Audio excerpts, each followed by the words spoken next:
please. So I have a PowerPoint, just two slides to share, which has which shows the three main concepts of Buddhism that I wanted to talk to you about, Ron. So let me know when you can see the screen. Okay. Can you see my screen? I can. Okay. Ron, are you familiar with this, with the Pancha Upadana Skandha, which is form, feelings, perception, volition, and consciousness? On one level, yes, but please say whatever you have discovered about. Okay. Please share that. Don't Okay. worry too much. Okay. Don't worry about. Just present what it was. All right. I will. So I will present it in this slide. So basically, why I have chosen 2 or 3 concepts of Buddhism, and I feel those few concepts in a nutshell is a compilation of, I would like to call it everything we need to know in order to have a good, build a good meditation practice. And this is about the mind, because end of the day, it is all about the mind.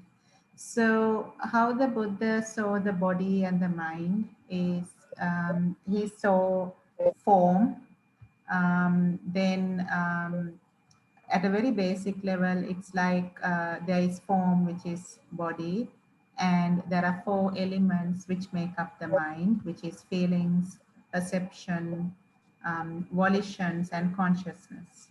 So in order to explain this, I thought, let us use an example of the eye and a visual object. So how does one see? So if we think of the eye and a visual object, so the example I like to use is, I walk into the pantry, and on the table, I see my favorite dessert, a pudding. And how does the seeing occur? Now, just because there's an eye and there are visual objects around, doesn't necessarily mean we see. In order to see, we need our mind's attention coming as well. And this we call contact. So the eye needs to contact the visual object through the mind's attention. And an example I like to use here is, you would have noticed in your life many a times you walk by a person and you didn't notice the person, and the person says, "Hey, Ron, how come you're walking by, buddy?" And you are like, "Oh, sorry, I didn't see you," right? So it is not that you didn't see him or her, it's just that you were distracted. And once your mind's attention is on the person, then you see the person. So this is what we mean by contact. And this is an important principle, because this also then shows that while we can have many sense doors, so what are the sense doors we have? So we have our eyes, we have our ears, the nose, the tongue, and the body, and of course the brain, which makes us think. Now these sense doors are tangible. So eye, ear, nose, tongue, body, and brain, they are all tangible. And when the mind's attention comes with an object related to that sense door, then that sensual experience takes place. So sometimes somebody may be speaking to us, but if we are busy thinking about something, we may not hear. And then there comes a point when you start hearing whatever that person was telling you, because your mind's attention is now the contact between the ear and the audio object, right? So when the eye and the visual object, when the mind's attention contacts the two, there arises eye consciousness.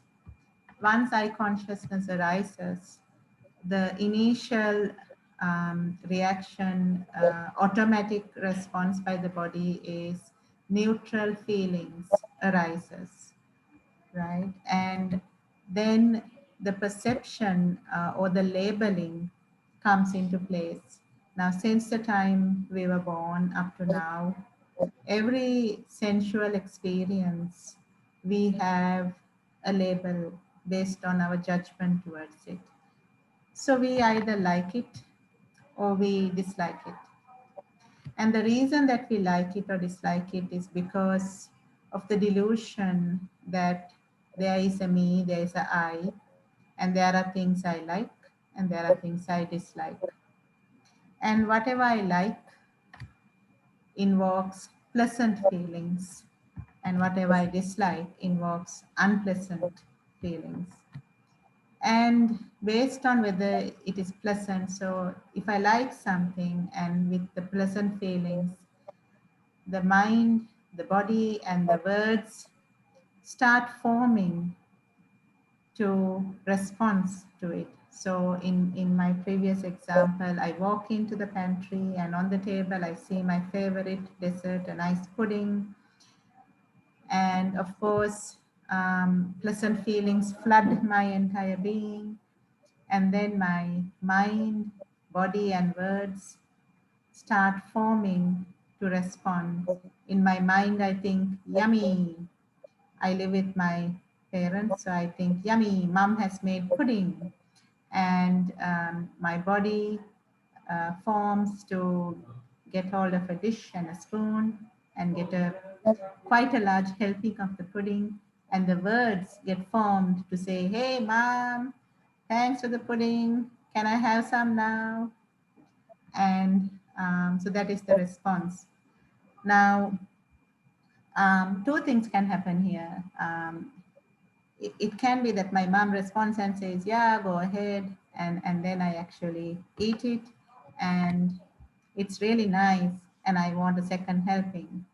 And I realized that there is not enough for a second helping. There are others in the house too. So now I am really grasping to that taste. And I am thinking, oh, I wish I had more. Or maybe there was sufficient pudding and I had a second helping and I'm like, oh man, that was so nice.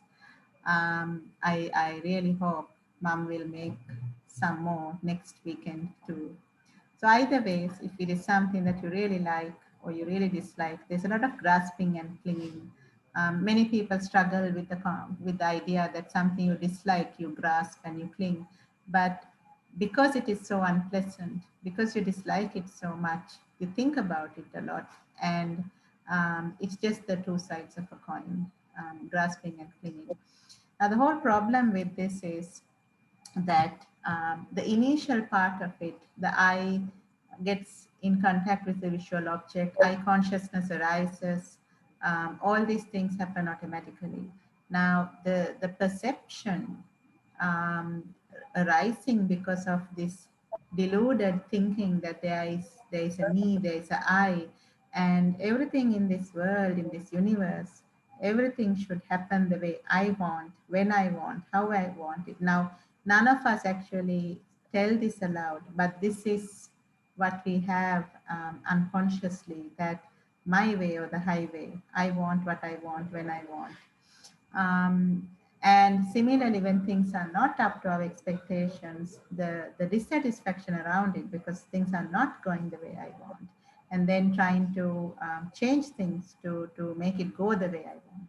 So all this is what results in these volitions or the karmic formations. So the Buddha said volitions is karma. And here this is all the intent in the response. Now, what can we do about this? Now, what is the problem with this? So this is the part that constitutes of the life-affirming will that makes us convulsively to cling to existence. Now, this was an insight for me when I heard this over a Dhamma talk by a venerable monk. Um, one place I struggled a lot with was, why was I born this birth? I was born this birth because last birth I had a will to be born. And I was thinking, last birth I must have been out of my freaking mind to have a will to be born again. Why would anyone want to get born again? Because um, if I think of my own life, perhaps the first years of the life up to about 10, perhaps it doesn't make a huge impression. But I do know that from about 10, the growing up years till about 18, where school dominated everything, and I enjoyed school, I enjoyed my friends, but I felt I was not free. There was no free will. Society and my parents and all the adults around me told me that I need to go to school, and I didn't have a problem with it because I was really good at it. But um, I was looking forward to being an adult where there was more free will, so to speak, to do what I want. And I do, when I look back, I think the best years of my life was the 20 to 30 period, young and having a job, having a salary, and having freedom. It was amazing. However, after 30s, after having children, um, only I realized that life is not the joy ride that is sold so much throughout the world. And by the time you get to 40s, you really realize that, you know, there's no turning back now. And this is really going south. The body is growing older. The problems in life is growing greater. Um, and with children in the world, you suddenly you realize that maybe you can't even die in peace because you have brought to the world two humans that you are totally responsible for. And how can you die in peace, not knowing how things are going to go for them, end for them? How will you keep them safe, and so on. So then I realized that it is extraordinary that Prince Siddhartha got to that state very early in life, because for many people that state of realization comes quite late in life, around 30s, 40s, or maybe even 50s. And and then I was thinking, why did he leave? Why did he leave the household life? Um, and I do believe he left it because no matter what you do, you're always left with a gaping dissatisfaction. And the way our mind is wired is happiness is in the anticipation of the happiness and not necessarily in the act of it, and definitely not in the postmortem. So the anticipation of happiness gives the biggest kick. In the moment of experiencing it, yes, it is there, but not as much. And then as soon as the event is over, there's such a disappointing let down. Um, so much so I still remember as a kid, I would love to go to the movies, and my parents were movie buffs, especially my father. So he would take me and my brother to every movie that got released, especially the Disney movies. There are a lot of Hollywood movies, Disney movies, children's movies that came when I was growing up. So whether it is Snow White and so on.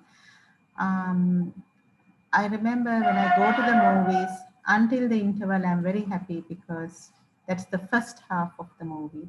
And then we are in Sri Lanka, we are given an interval of about 10 minutes. And after the interval, I already start feeling sad because I know this is whatever the ending, whatever the happy ending, when the movie is over, there's a gaping feeling of disappointment, disenchantment, something like something hollow. And the only way I could keep my spirits up is in all the movies they used to show coming soon. So the only way I keep my spirits up is I will then tell my father, okay, let us plan to watch X, Y, and Z movies. And my dad always would say, yes, of course. And that could give some temporary relief. But I really disliked that gaping feeling of nothing that gets left at the end of it. So throughout life, I used to think from my childhood, so why are we even doing this? Because it all ends with nothing. And not just nothing, it ends with disappointment. So you are left worse off than where you started. When I was around 10 or 12, I also felt why are adults going through automatic process? That is, as children, they went to school, as youth, they went to university, then they did jobs, then they got married, they had children, and they started the cycle all over again. And when I looked at my own parents, who were actually very happily married. My father was a hopeless romantic and terribly loved my mother, and it was one of the most perfect marriages I had ever seen. But still, I didn't think it was worth the trouble or the effort. I was wondering why are adults doing this? And I used to ask my parents, why did you get married? Why did you have children? And my father just humored me with answers, but my mother was quite worried and she was like, why are you even asking these questions? And I was like, because I don't think I want to do this. I don't think I want to do what everybody is doing. There has to be a better way. And I also realized that the other way was to be a monk or to be a monastic. And to be honest, that seemed quite hard. And I enjoyed the lay life. I enjoyed watching movies. I enjoyed eating. I enjoyed friends. I enjoyed going on holidays. And I didn't think I was ready to be a monk. So when I eventually met my first boyfriend and fell in love in my early 20s, I thought, what the hell, let me just go the full Monty and got married and had kids and two children, daughter and a son. And the day my daughter was born, I realized what Prince Siddhartha said the day his son was born. Um, I don't know how to say it in English, but it sounded like this is a trap and now it's too late. Anyway, I thought it's not fair for one child to be alone. Needs a brother or a sister, so I went ahead and had another child. But becoming the mother, I think, was a turning point in my Dhamma journey where I realized I have to be out of my mind if I get born again. Because if I get born again, most likely I will do all of this. And who in their right mind wants to do all of this again? So that is what got me going in this journey. And I tell every young person, you know what, go ahead, get married and have children, and you will so want to get enlightened and stop this. That is the best way, because having children freaked me out so much because of the love, because of the unimaginable love for them came fear and sorrow, fear of losing them. The day my daughter was born, I realized that with this much of love comes even bigger fear of losing that, and a bigger sorrow of knowing that one day this is all going to change, and whatever that happens, it's not going to end well for me.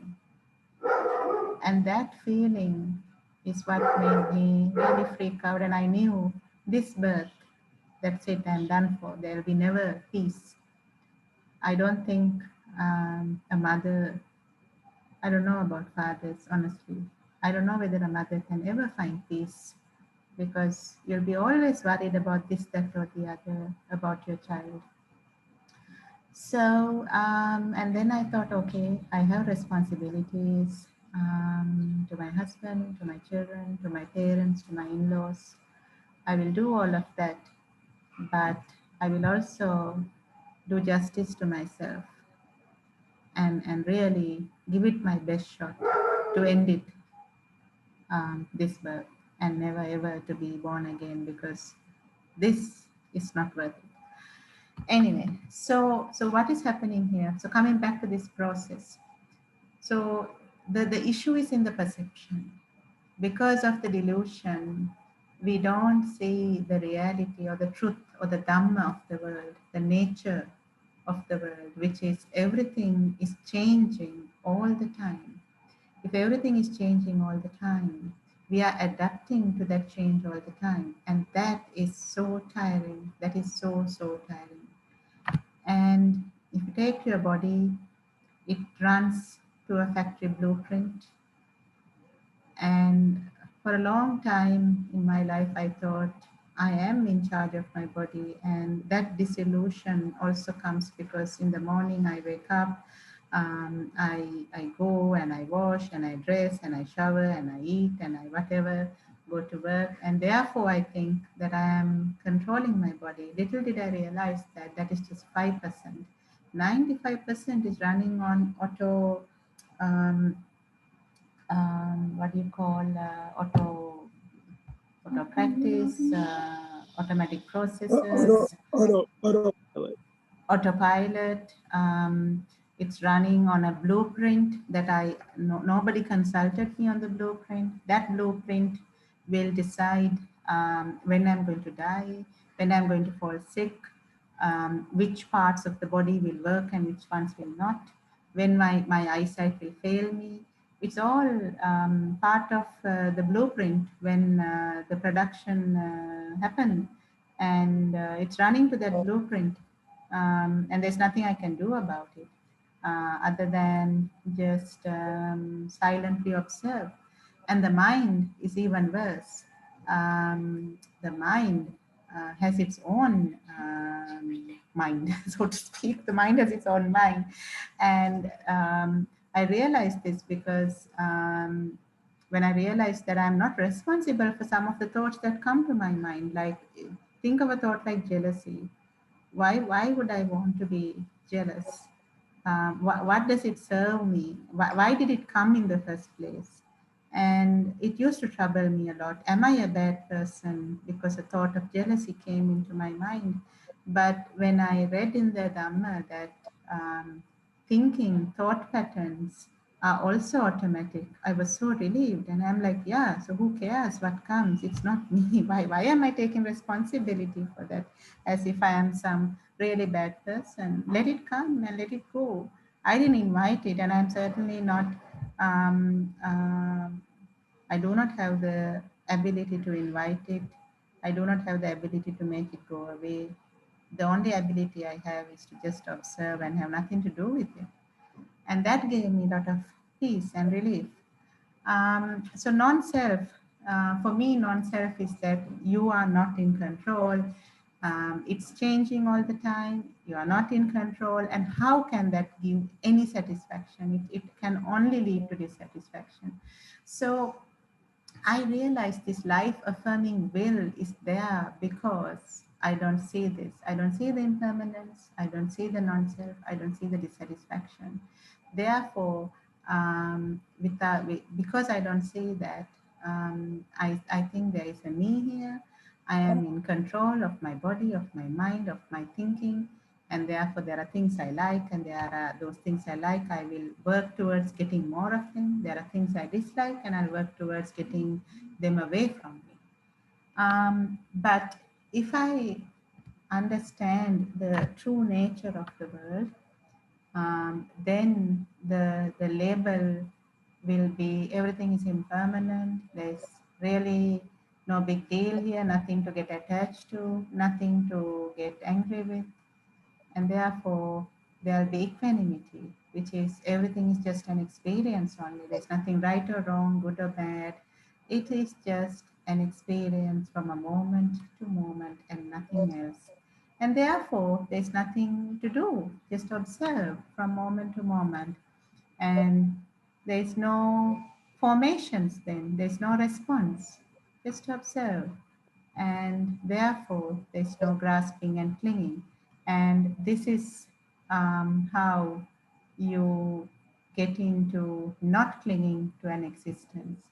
So the same process then happens to the ear for auditory, for the nose, for what you fragrances, and you get the equivalent sense of consciousness. Um, and and that is how it works, the brain, and there's thinking. So um, right now, I'm not in a place where I have fully grasped that these are only experiences, nothing good, nothing bad, nothing right, nothing wrong about it. It's still at a theoretical level, but I think that is a starting point. And what I find useful is I find it difficult to keep tabs on all these sensory experiences. So therefore, I thought, let me pick one and let me observe whenever that sense experience is taking place. So I chose food and the whole eating enjoyment experience. So whenever I am eating or drinking something, I try to stop doing whatever I'm doing and really focus on what is going on here. So let's say I'm having a cup of tea.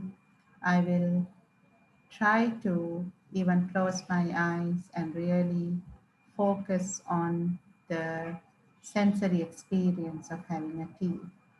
And what I really like to observe there is that there is the tongue, and the tongue on its own cannot give the taste.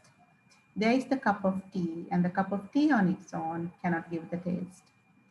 When the tea reaches the tongue, that combination also cannot give the taste, because if my mind is distracted on something else, the tea will be finished and I won't even know that I have finished drinking it. So the real taste or the sensual experience occurs when the tea touches the tongue and the mind's attention is there. That is when you really enjoy the tea. And then I was thinking, so the enjoyment of the tea is actually a manifestation in my own mind. And it's almost like it's in my mind, it's not even real. And then you start thinking that every sense experience is like that. And we are ready to fight wars in saying whether the tea is right or not, whether it's having the right amount of sugar to start with. But it's all experienced in your mind. And that was a bit of a shocker to me. And I was thinking, so this is what the Buddha said, that you are living in your mind and you're trapped inside it because you don't see what is really going on. And if you want to see what's really going on, you have to walk out of that trap. You're living in your mind's prison, and it's a prison without doors, without guards. You can walk out anytime, only if you realize it's a prison to start with.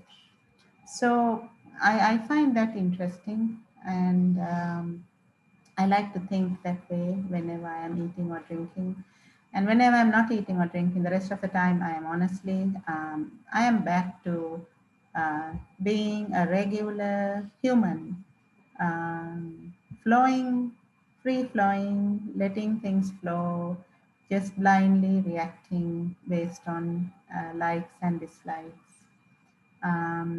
But whenever I am eating or drinking, then I try to focus on the sensual experience of it. So, what does this say? So, this is the last slide. So, okay, there are sense doors and there are sense objects, and whenever your mind is focused, there is contact and the sense consciousness arises. And this part we know, this is how it goes. So, what is this all about? How, how can we help rewire ourselves to the right perception? Because right now it is wrong.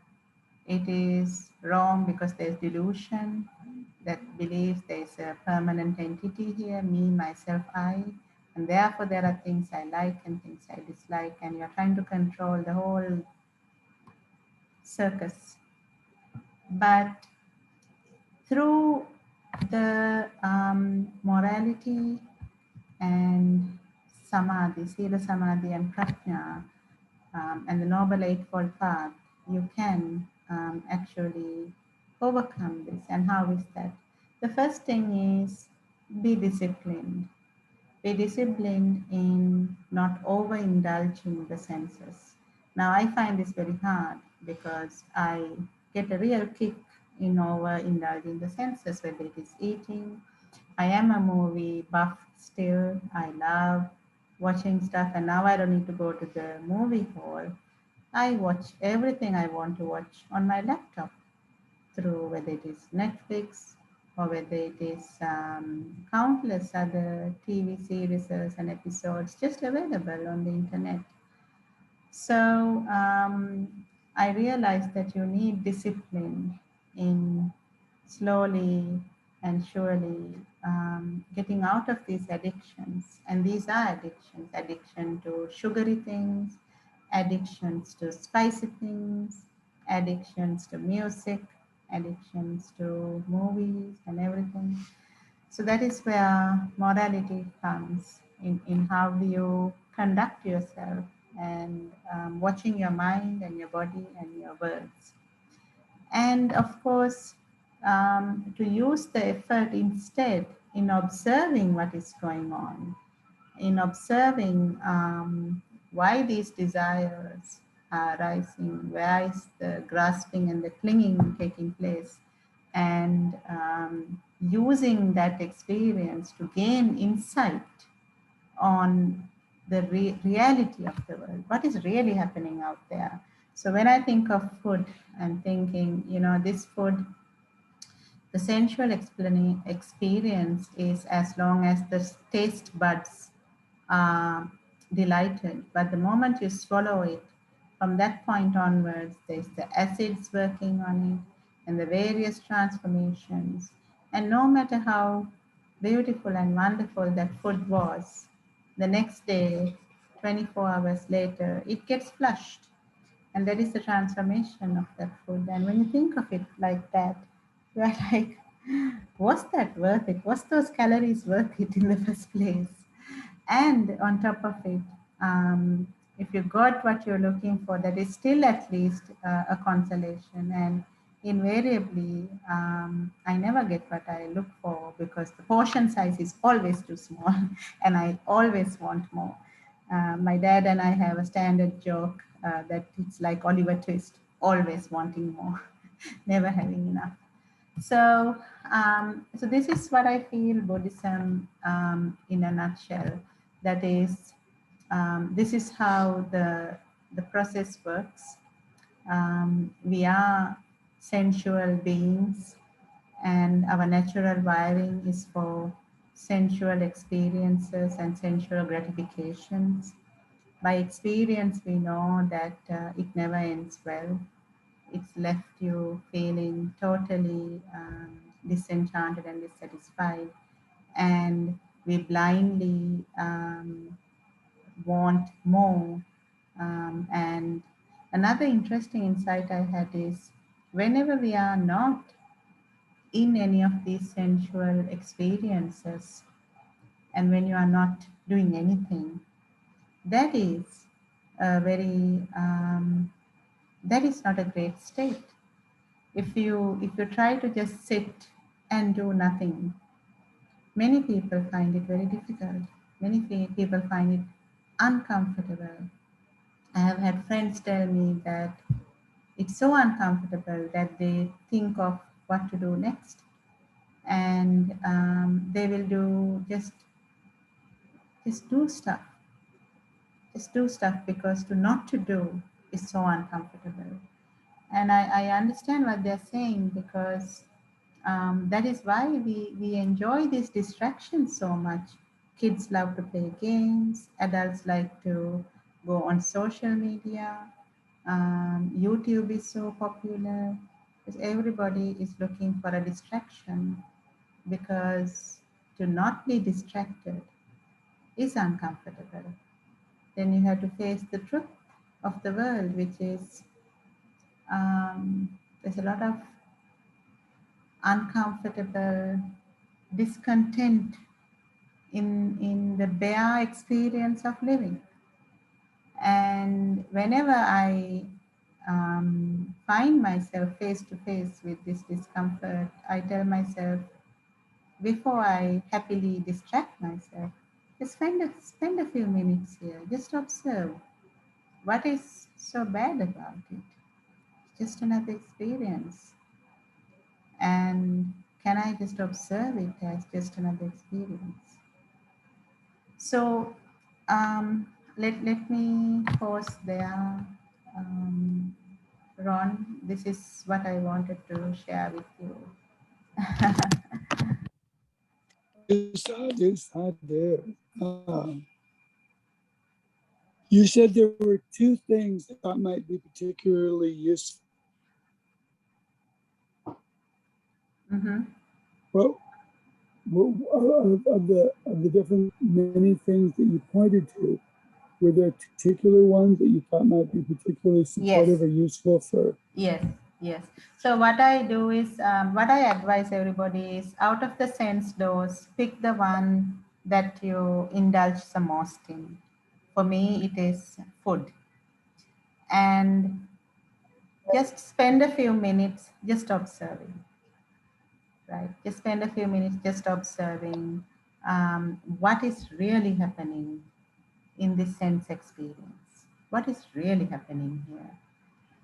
The second one is, every day, whenever the thought occurs in you, spend some time doing nothing, really coming face to face with the truth, which is, when you are doing nothing, it is horrible.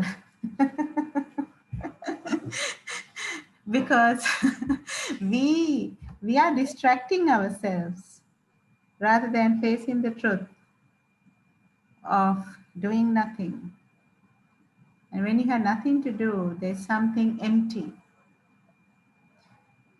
And that emptiness is what makes us part of this universe. Because if you notice, this universe is also empty. And recently I was thinking, we are made of atoms. We are made of a nucleus. Inside, of course, the nucleus, there you have the protons and the neutrons, but let's keep it at a nucleus level. And outside, there are some electrons going around in circle. And if you then take that entire space that atom occupies, most of the space is empty. And I was thinking, the Buddha always said that if you observe your own body and your mind, you will understand everything you need to know about the universe. And I was like, what is it about an atom? What is it about me that is similar to the universe? And then suddenly I was thinking, if you think of the sun like the nucleus, and the planets like the electrons, there you go. There you go. So the entire universe is like your body, lot of empty space. And we are indeed part of this universe. And that is why when we have nothing to do, it feels so empty, because there's really nothing here. It is empty. And rather than fear it and rather than try to run away from it, I think we need to embrace it. and see the beauty in it. I think it's beautiful that you are a part of the universe. And therefore, I also believe we are connected through our consciousness. We are separated because our physical bodies are separated. But imagine, Ron, while you were talking and telling me about your life, I felt so much of metta towards you, so much of blessings, loving thoughts. And I don't think we are separated at a consciousness level. I think we are connected. All 7 billion humans. And that is why, if we close our eyes and think, may all the humans on this planet be healthy, happy, relaxed, and well, I have a feeling you can reach everybody. And then if you see all beings in this universe be healthy, happy, relaxed, and well, I have a feeling you can reach all the beings in this universe because we are connected. Because we are all one. We are the universe. Yeah. So those are the two things Yeah. I encourage you to do. Choose your sense door, and whenever you are indulging in it, give some 2 or 3 minutes just to experience it from a Dhamma point of view. What is really going on here? And secondly, spend some time just observing that emptiness and start seeing the beauty in emptiness and in nothing. Sadhu, sadhu, sadhu. Thank you. Fantastic. So until we speak another day then. Yeah, no, definitely. Yeah, no, I'd like to reconnect and support each other in our practice and in our sharing Dhamma with the world. Because without it, I mean, because both Charadhamma, my Dhamma partner and wife, and I both saw the danger in children. We didn't have children. So in a way, you have more at stake in trying to support the world in seeing if it can work itself out. Yes. Because I mean, and you're also young, and so Charadhamma is pretty young, but you're young, and so you have many more. Hopefully, have many more decades that you will deal with whatever changes arise. And so it's like whatever we can do to help. Mm. Yeah, Yes. and whatever happens in the world, like whether we can shift the direction that the world is headed or not. As you said, like if one person experiences and practices and establishes their heart in Dhamma, even in Dhamma practice, even better in Dhamma attainment, but even if they establish their Dhamma heart or their heart in Dhamma practice, then regardless of what happens in the world, that's one person that's safe. Because the Buddha said, what is going to happen in the world? Well, dukkha. What will happen in the world is suffering, no matter what direction it goes in. It's just what degree of suffering, how bad. Yeah, and so like you're really preparing people. The starfish story, like of the person on the beach. Yes. There was a big storm. There were 10,000 starfish. Yeah, when you were talking, that reminded me of that. Mm. Where the person says, "Oh, there's so many. You can't possibly, make a difference here."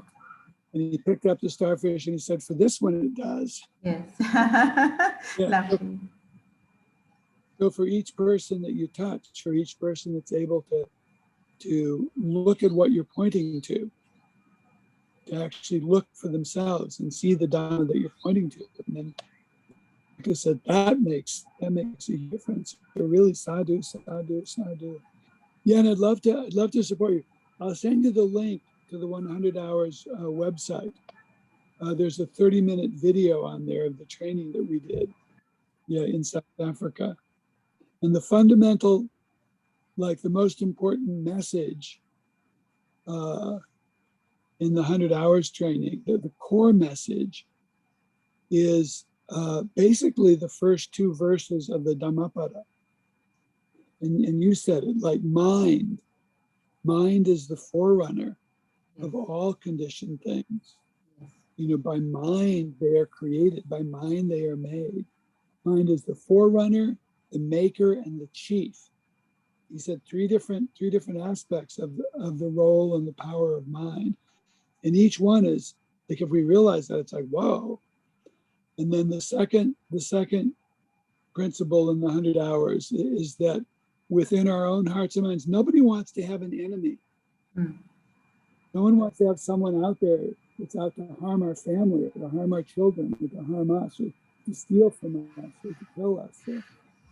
But within our own hearts and minds, we have inner enemies, inner thieves, inner murderers that can and do cause more harm to us and than any external enemy, than any enemy out there. And then the third message of what with 100 Hours is that, and within our own heart and mind, we have inner friends. And that if we cultivate and develop and protect those inner friends, they have the power to overcome the inner enemies in the mind and to free our mind from those inner enemies. And that it's actually possible to do that. And then we ask the young people, what are the inner enemies in your mind that cause suffering to you and your relationships, and the inner enemies that you see in the world that are causing suffering in the world? And they say, oh, like jealousy, or greed, or anger, or fear. And then we ask them, what is the inner friend to overcome anger? You know, and they say love. What is the inner enemy to overcome greed? And they say they see for themselves generosity. Yeah, and so on. That's kind of that's the essence of the 100 Hours. That's the point. The key is like having each person for themselves. You know, and then like you said, the practice. So that's very useful. I will take your guidance to heart, and I will look in the, you know, what are the primary hooks? Where are the major automaticities in the mind? You know, where's the mind running on autopilot? You know, or like a machine, like a computer. So thank you. Thank you, and sadhu, sadhu, sadhu to you as well. And let us continue maybe every Friday whenever we can. Sounds good. Okay. Yeah, All and right. any way that I can support you in your practice, yeah, please let me know. Yes. Thank you, Ron, and take care and have a lovely Friday for you and a Thank good you. weekend. Thank you. You too. Okay. Yeah, and have a wonderful Dhamma life. You too. May you and your children and your whole family, your husband, your whole family, you know, may the wonderful karmic fruit of the sharing of Dhamma that you're doing, you know, may that be causing a condition for your own complete and swift liberation, you know, and may it support your family and all your wishes for your children, you know, to come true. So I wish the same to you, Ron. Take care thank then. you. Thank you. Take care and bless you. Okay.